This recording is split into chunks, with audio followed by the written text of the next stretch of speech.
Welcome to the Business Blueprint, where entrepreneurs and business leaders learn how to work smarter, scale faster, and build better. Good morning and welcome to episode 8 of the Business Blueprint. I'm your host, Joe Sandine.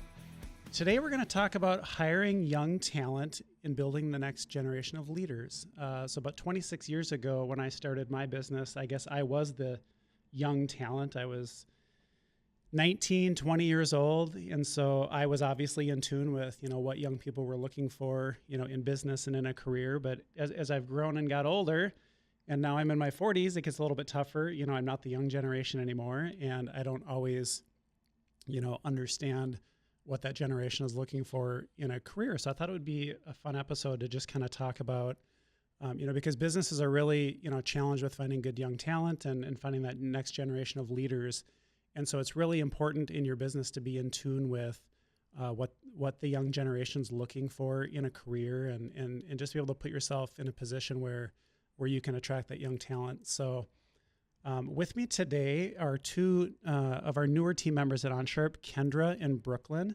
And we're going to hear directly from them what the next generation is looking for as they enter the workforce. So to kick it off, why don't you both take a stab at telling everyone a little bit about yourself, what you do at OnSharp, and what your path looked like getting here. Kendra, let's start with you first. Okay, well, my name is Kendra. Like Joe said, I am a business development representative here at OnSharp. And how I joined the team with OnSharp is a pretty funny story. I was working part-time as a server, and I had connected with Joe and his wife, and it kind of took off from there. Started my internship at the end of May, and I joined the team full-time in January. Yeah, very funny story how we met. And it's funny, I think, as you run a business over the years, you learn to understand good people when you see them, no matter where that is.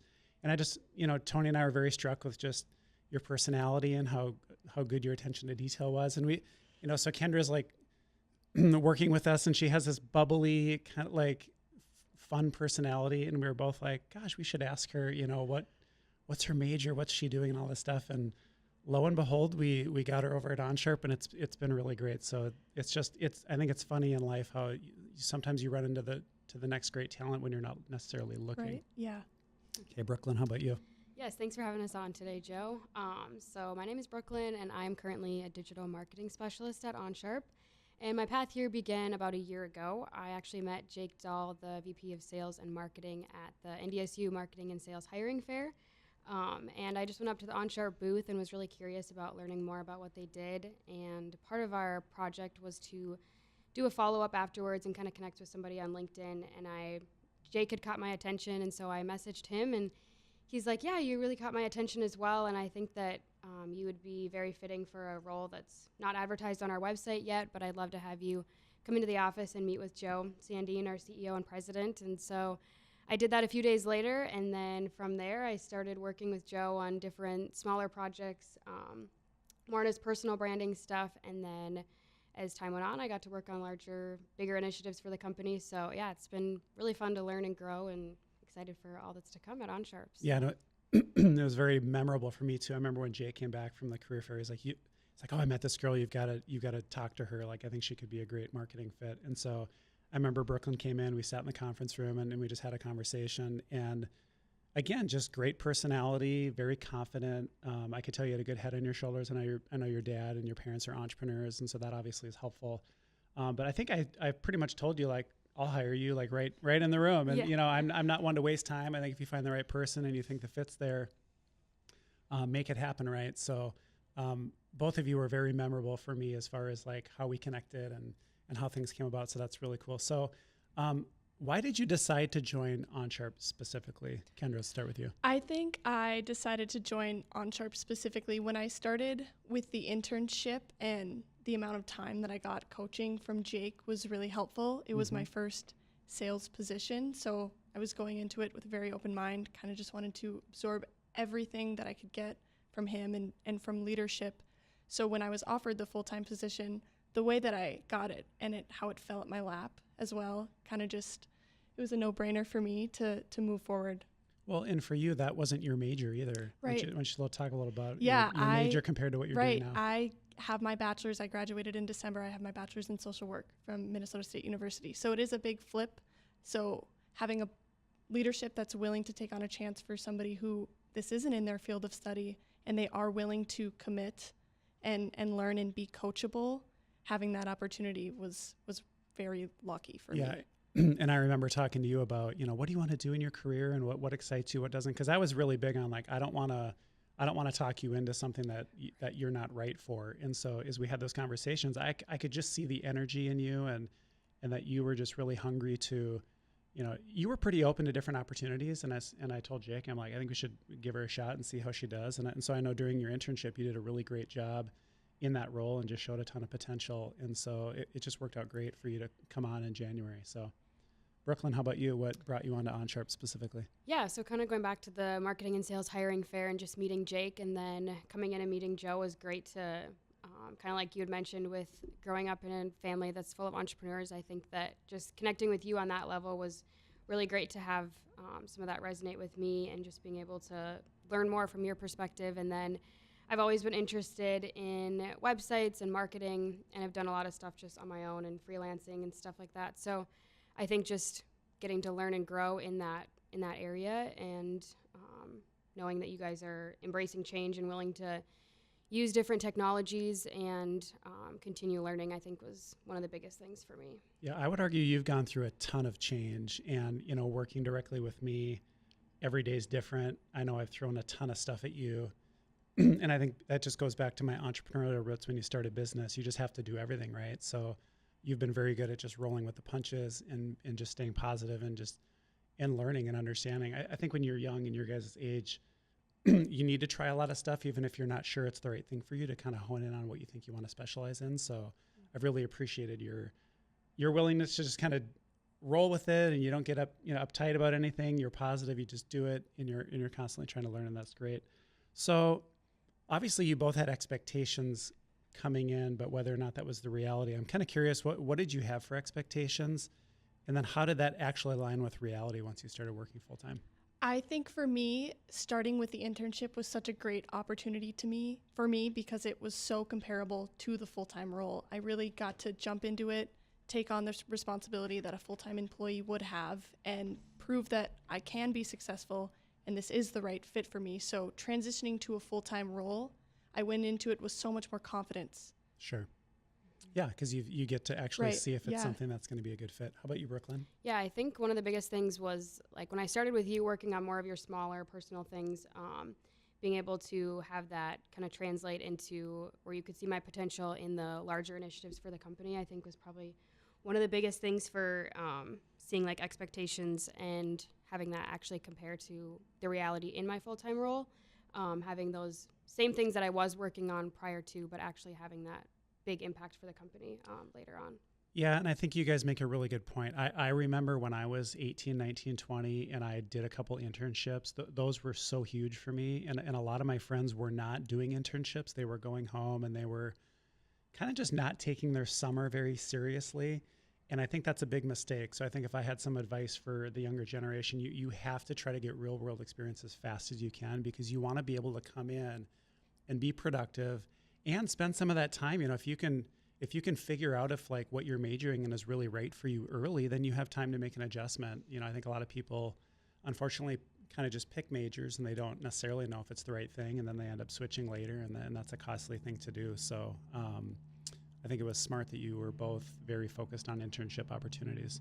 Yeah, I also just really appreciated being able to jump into it and figure out if you like it or not. There's no other way to figure out if you like something or if you can see yourself being successful at something than to jump in headfirst and to do it. Absolutely.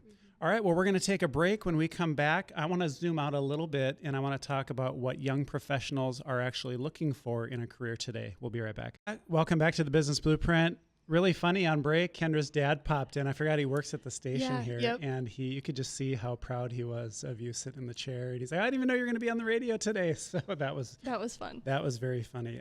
So we're talking about future leaders and how to build future leaders in our businesses. We have Kendra and Brooklyn from OnSharp. Both have interned with us and are now full-time. And we're going to transition to talking about there's a lot of talk about how hard it is to hire young talent today. And I don't think enough companies actually stop and really ask the question, what is the younger generation looking for? What do they want in a job? So I'm going to start off and ask you guys. So when you were job hunting, what mattered most to you when you were evaluating companies that you might want to work for? Yeah, I can go first.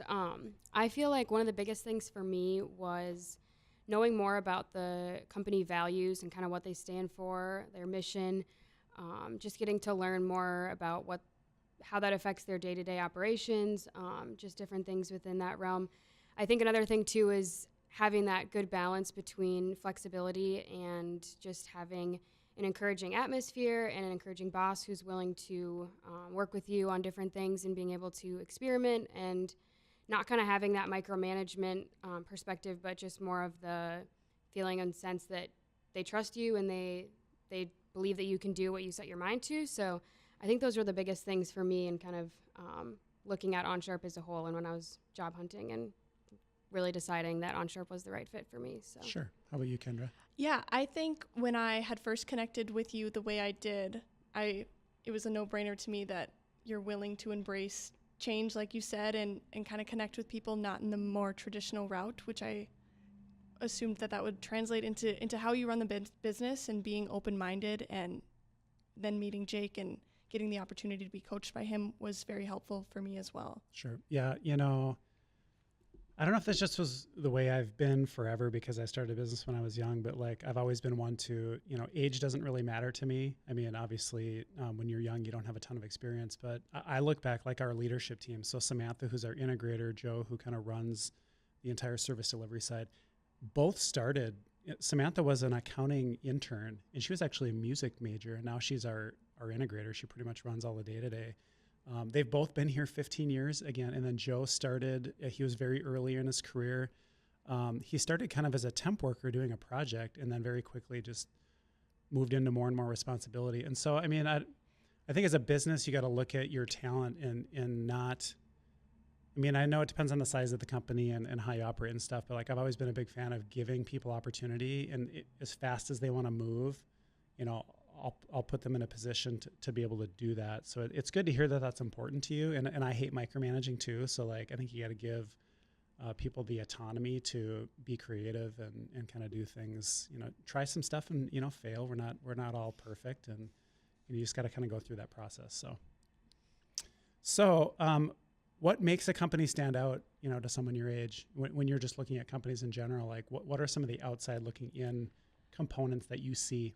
I think as a student, I would say seeing the companies that are at the college events or engaging with students where they're going to be. I think you might look at a company and think that there's so many barriers to entry because you just don't know how they operate, who the best person to connect with is, how you get your foot in the door with these companies. So finding companies that do offer internships, they do engage with young professionals at these events or so on, I think is encouraging to students. Okay. Absolutely, yeah. I would 100% agree because that's how I found this position was through a NDSU-sponsored event, and knowing that OnSharp was there and showing up for students was great. And then just being able to sit down and talk with the leaders of the company. Both Kendra and I were able to connect with you, Joe, and then Jake as well. And I think that shows a lot, just being able to have the leader actually have conversations with the people that are just starting out. So Great.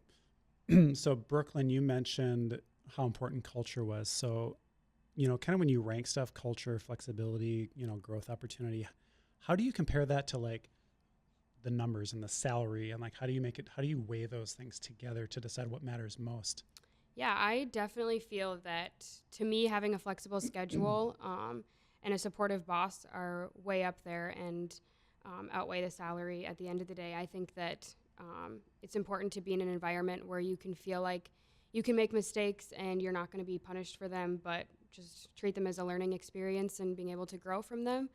And I think I can definitely say that about OnSharp, that I'm able to try new things every single day and never feel like I am going to get punished for having a mistake or doing something wrong. I think that speaks volumes compared to just having that big check at the end of the day. So. Sure. Kendra, how about you? How does salary compare to everything else? I would agree. I think having a culture and a flexible schedule compared to salary. And I also don't think you have to pin them against each other. I think you can find companies where you do get both. You do get a great salary and you get a culture and an openness and feeling like you can connect with your boss and be encouraged. I don't think that those things have to be siloed.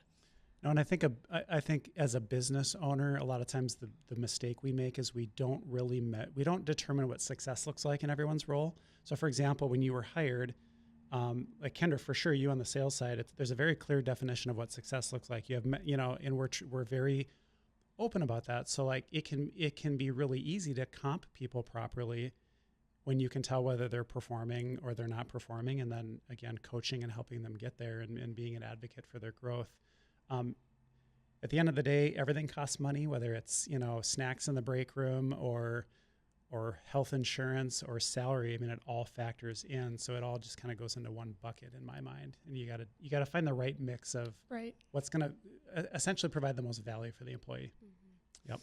So let's talk about red flags. So if you were looking at employers, what are some things that you would look at and be like, that's not the right place for me?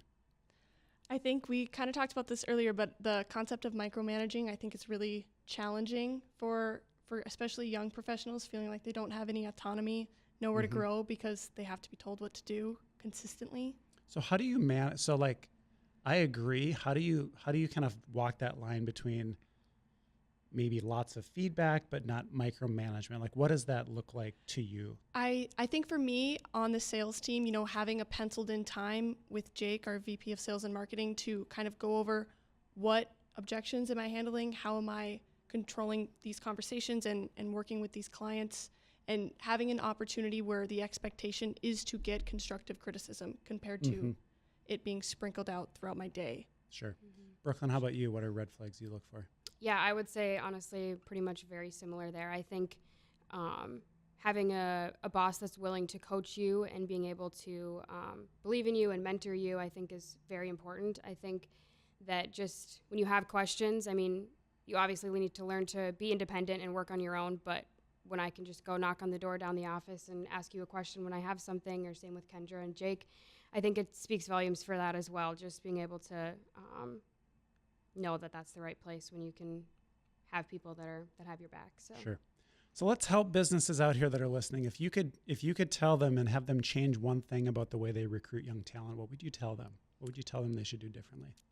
I would say maybe I was thinking about this question, and I think if you can give insight to the young talent, if you don't move forward in offering them a position where they can grow, so they do feel encouraged. I think it is very scary for young professionals applying to jobs and getting an email saying, we're not giving you the position and we're not going to tell you why or where you can improve.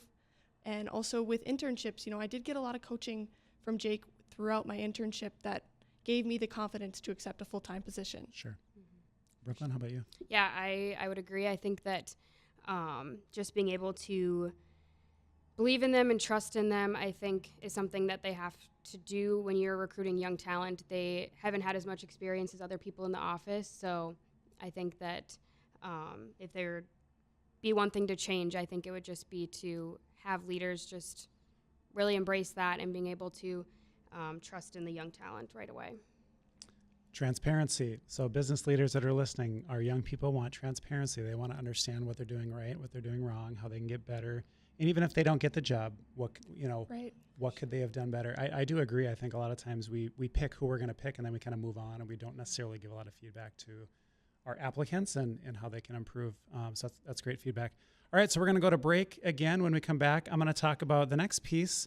Once a company hires great young talent, how do they actually develop them into strong contributors and future leaders? We'll be right back. Welcome back to the Business Blueprint. We are continuing our conversation with Brooklyn and Kendra, both are newer hires on the OnSharp team, and we're talking about the next generation and what they're looking for and how businesses can help young talent thrive. So now we're going to move on and start talking a little bit about growth, development, and leadership. One thing at OnSharp that we've tried to do is give people, we give people responsibility early, and we're not afraid to challenge them. So Brooklyn and Kendra, do you want to be challenged early, or would you rather be eased into responsibility? For me, I would much rather be challenged early, especially in my role. Just getting into it, I think, is the best way to start. And that's what was success for me, is getting into it as soon as I could. So what does challenging me early look like in your job compared to easing me into it? I think challenging me right away is getting me on the phones. I was making calls as soon as I got the okay from Jake, and learning how to maneuver those conversations and also handle rejection, I think, is something that I really had to learn and settle into getting. Yeah. So for me, it was like, you have to start. Otherwise, you might push it, and then it. Even at my age, handling rejection is not an easy thing to do. Yeah. So how do you manage your way through that? I mean, are you just good at it naturally, or? Yes, I'm just good at it naturally. Okay. No. Because a lot of people would not like to get rejected, 98 out of 100 times. And I did struggle with that right away, I will admit. And then I kind of was able to compartmentalize it. They're not rejecting me. They're not looking at me and saying, no, Kendra, I don't like you, so I don't want to talk to you. Right. It's the time of day. It's the conversation that we are having, the way I started the conversation, being able to look at it from a different lens other than they just rejected me. Yeah, I remember when I was young and I worked in a shoe store, and I had to learn how to deal with rejection of people like not wanting to buy shoes. And then, I had to go through that to learn, how do I get them over those objections? And how do I, what do I need to say to kind of like help them understand the value and that kind of stuff? And that's the only way you grow, is to go through that rejection. If everything was easy, once you had some hard times, you would have no idea what to do, right? Right. Yeah. So Brooklyn, how about you? Do you like being thrust into things, or would you rather do it a little more methodically? Would say definitely being challenged early. I think being able to prove yourself at an early standpoint in the business is definitely better than dragging it out and kind of waiting to see if you have that potential. I think that one of the biggest things you can do early on is just say yes to new things and really embrace it and just keep going on learning as much as you can right away. I think that's one of the most valuable things, is to always be curious and ask questions and just continue to say yes. I completely agree. I think one of the biggest things I look for when I work with anyone is their willingness to say yes and take things on. I don't like to put people in a really tight box. I know everyone has a job role, but like sometimes we all got to pick up the slack and do things that we're not necessarily hired to do. And I think both of your willingness to just go blazing into whatever it is and just learn and adapt and do what you can. Again, for your sake, when you're young, to understand, is this something I want to do for 20, 30, 40 years? Because the only way I think you learn learn that you don't want to have a certain job is you work that job and you're like, oh, this is painful, or this is not, this is not my strong suit. So it's been great that you guys have both, had that mentality. So what does good leadership look like from your perspective? What are you looking for? Now that you're in these jobs, what kind of leadership are you looking for? I think that one of the biggest things is just recognition in like your early effort and early wins. I think is probably one of the biggest things, to know that they're seeing that and they appreciate what you're doing, I think is really good. And then also just having that consistent approachability from the leadership team and being able to talk to them and ask them different things that you're struggling with, and kind of just learning how to grow from there, from the leadership team. Okay, Kendra? I think celebrating wins was huge for me, especially when I am getting rejected every day on the phone. Right. Being able to have a win and have it be celebrated, especially early on, I think is really encouraging for young professionals. And it's a great way to build confidence. If your employer is confident in you, you should be confident in you. Mm-hmm. Yeah, and I think my piece of advice for leaders, you have to I think when you're working with young entrepreneurs and young talent in your company, I think you have to teach the activity and not necessarily the outcome. Like, they're not going to be able to control the outcome as well as they're going to be further down the road. So like, I think you have to teach good habits and work ethic, and then the successes will come from that. So like for you, Kendra, it was what we had to do is teach you how to handle rejection and how to navigate conversations. It wasn't about like, oh, you must hit, you must get so many wins, right out of the gate, or you're not doing something right. Like, you need to work your way into that. So I think it is important that you do celebrate the wins. You don't focus on, maybe that they're not hitting certain numbers at first, because you have to teach the habits. Like if you're lifting weights, you're not going to become a bodybuilder in a week. Like, you need to put in the habits or put in the work and the reps, and then eventually that will come, right? Yeah, for sure. So how do you prefer to get the feedback in coaching? Like, is it verbal? Is it face-to-face? How often do you want to get feedback? Like, what is a good feedback rhythm kind of look like to you? I think for me, definitely verbal feedback is better. I think when you get something via email or via Teams chat or something, I think it's a lot easier to understand the tone and where they're coming from when they can speak to you in person. And verbally, I think that one of the best things as well is to, before you get on them for things that they're doing wrong or struggling with, I think it's best to probably compliment them and focus on the areas that they're excelling. And then from there, you can tell them, these are the points you're struggling with. I'd love to see improvement in these areas, instead of just telling them everything they're doing wrong. I think giving some confidence booster in there about things that they're doing right is appreciated as well. Yeah, and I think for me, being able to role play with Jake has been great for my learning, being able to practice handling these objections with him to his face, and then we talk through it and kind of sit in the mud about it and figure out what should have been said or what we're going to say next time to improve. Yeah, that's what I'm hearing. He's your teammate. Right, yeah. You're not alone. I mean, you're getting feedback, but he's in there with you. Yeah. He's trying to figure it out with you. Yeah, he's definitely a coach role for me. I see him as my coach. Yep. And Brooklyn on the marketing side, you don't have maybe the same immediate feedback luxury that Kendra has. She can be on a call and get immediate feedback on how the call went. In the world of marketing, like, we don't get feedback very quickly sometimes. Like, we put stuff out there and we don't even know if it's necessarily working, other than what our gut instinct tells us. Or, I mean, there are metrics, but that can be challenging. Like, how do you deal with that? Definitely. And yeah, marketing is definitely more of an opinion-based industry, where I could think something looks great and then somebody else could think that it looks terrible. So I think that just knowing to really get a broad scope and get opinions from a lot of different people is better than just narrowing it down to only a few. Yeah. So what do you think holds young professionals back from growing faster in companies? What are things that would kind of stunt their growth?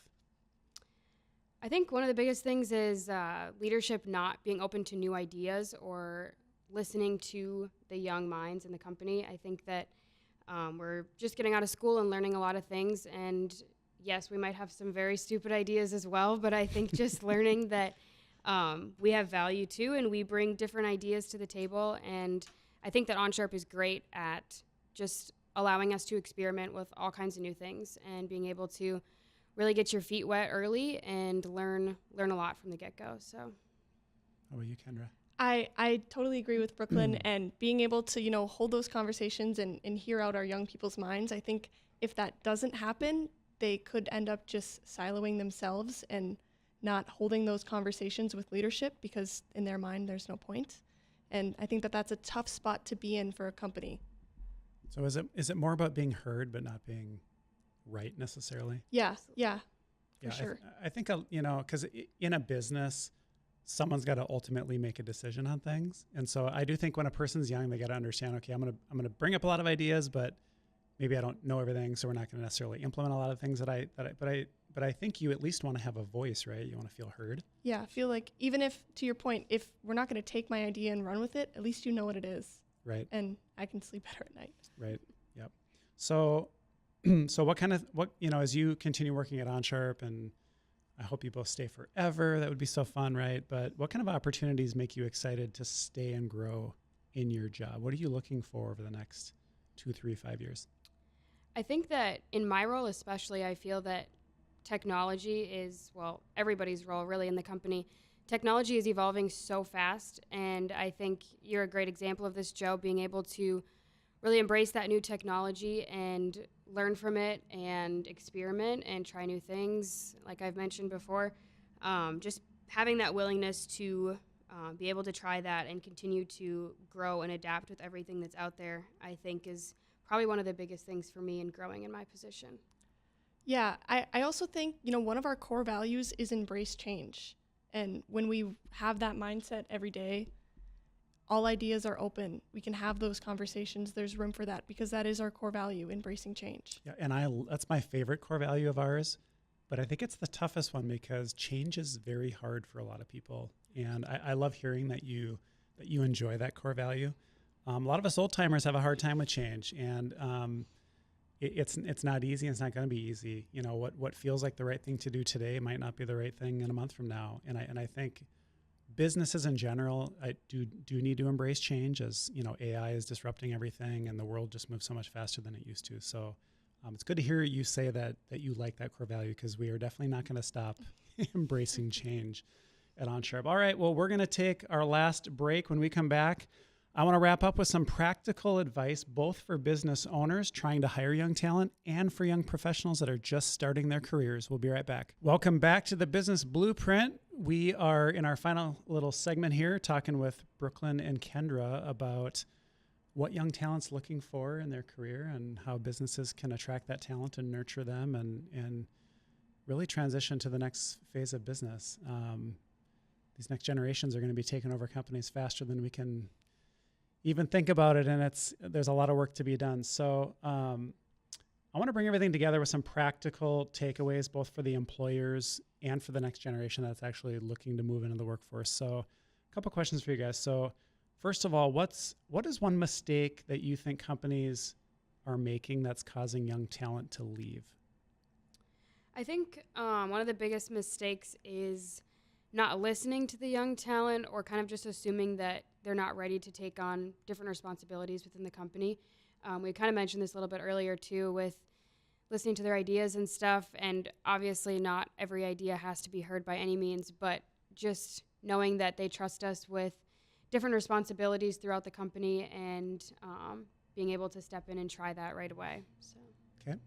Yeah, I think you hit the nail on the head there. And I also think it's important to encourage them to continue going. Like, you're doing a great job in your role, and you do have these opportunities that can come your way to stick through and move with the company as they're embracing the change. So you're looking for opportunity. I mean, you want to be heard.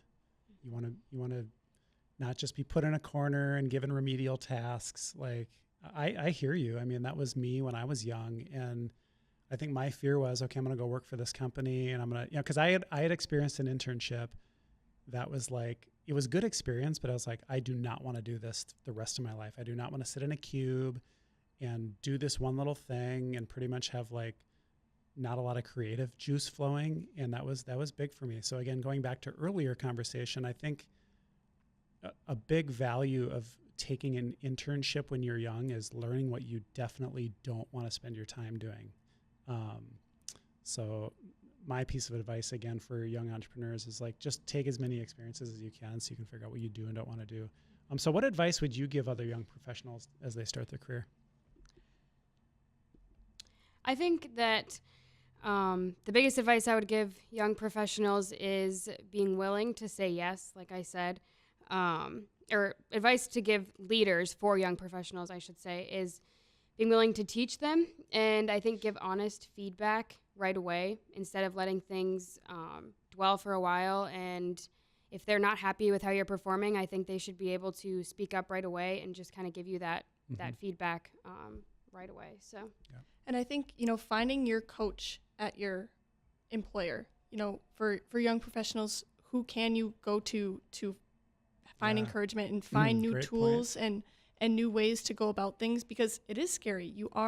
Maybe you're the youngest on the team and you feel like you don't have anybody who will listen to you, you know, finding that in a company and being coachable as well. Yeah. So find a mentor. I agree. It's really big. Find someone that can coach you and help you and be willing to listen to them. And I think that'll help you go a long way very quickly when you're getting started. So what mindset do you think young people need to have to be successful? Like, what are some of the characteristics they need to have? For me, I would say be willing to say yes. Be willing to jump in head first and connect with people in ways that maybe you didn't know would happen, like meeting you when I was working part-time. I did not go into my shift thinking, I'm going to land a sales internship for this summer. Probably not. No, when I clock in at 5. Yep. You know, being willing to have those conversations and share about yourself. And the only way that worked out was, you know, I did follow up with you. I did engage with you, and I did say yes. Yeah, that was the big thing. You had to make a big decision. You were going to make a huge pivot in what you were going to do, and you did it, and you said yes, and that's pretty awesome. Mm-hmm. Brooklyn? I would say being curious and just continuing to be willing to learn. I think that a lot of people at our age, after they graduate college, they think that the learning period has stopped and they're done learning, they're done putting in the time that they did in college to learn new things. And I think that's one of the worst things that we can do at our age. I think that I've learned more in my time at OnSharp, just being able to experiment and working with real tools and real people. And I think that having that mindset to continue learning is one of the most valuable things you can do at our age. All right, so big last question. If you could leave listeners with one thought, what would that thought be? If I could leave listeners with one thought, I would say that to leaders, you were a young professional once too. So being able to commit to being a mentor for somebody, find a mentee where you can maybe you see yourself in them a little bit and want to encourage them. Because I think it's good. I think it's good for mentors as well. Agree. Totally agree. Sure. Brooklyn? 100% agree. I think that she said that so great that I think that just really understanding where those young professionals are coming from, and like you said, to know that they were once in their shoes too. So just take a chance on that young professional, and you never know where it could go. Yep. Well, thank you both for being on the show. This was a great conversation. To all of you business leaders out there, the next generation of leaders is already here, as you can see. The question is, will you do the right things to attract them? And will you give them an environment in which they can thrive? Thanks for tuning into the Business Blueprint. We will see you next time.